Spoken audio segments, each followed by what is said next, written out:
Untuk informasi lebih lengkap dari Mahkamah Konstitusi, kita sudah terhubung dengan Putu Trisnanda. Putu, selamat malam. MK sudah selesai bacakan 4 putusan. Jadi apa saja hasilnya, Putu? Silakan direview.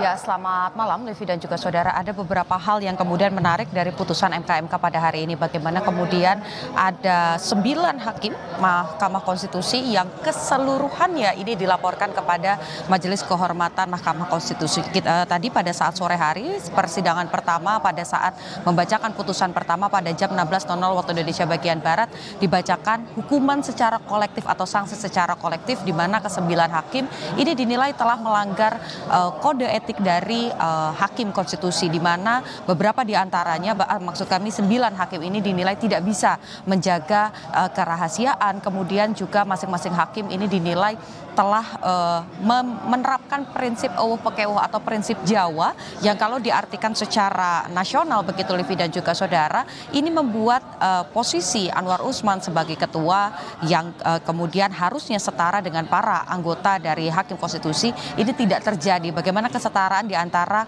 ketua dan juga anggota hakim konstitusi ini kemudian dilanggar, sehingga ketika ada konflik kepentingan ataupun juga pelanggaran etik lainnya ini dikesampingkan atau seolah-olah tutup mata, sehingga dari hal tersebut atau pertimbangan tersebut ke-9 hakim ini dinyatakan telah melanggar kode etik dan juga diberikan sanksi secara lisan.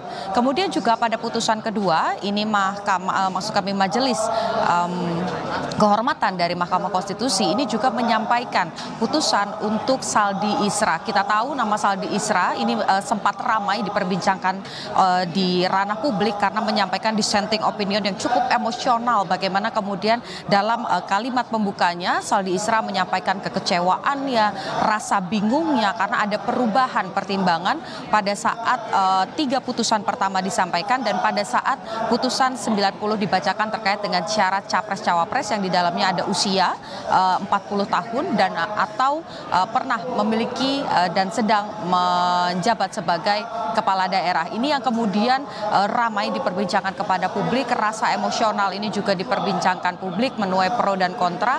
Tetapi menurut Majelis Kehormatan dari MK, apa yang kemudian disampaikan oleh Saldi Isra, rasa emosional yang disampaikan Saldi Isra ini tidak melanggar etik dari hakim konstitusi, karena menurut Majelis Kehormatan apa yang disampaikan dalam dissenting opinion selain pokok perkara tetapi juga ada beberapa hal lain, yakni misalnya secara prosedural, kemudian juga hal-hal lain ini ini kemudian bisa menjadi pertimbangan dalam dissenting opinion.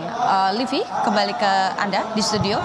Baik, terima kasih atas laporan Anda, Putu Trisnanda dari Mahkamah Konstitusi. Kita nanti akan nantikan update terkini bagaimana respon dari Anwar Usman pasca diberhentikan dari Ketua Hakim Konstitusi.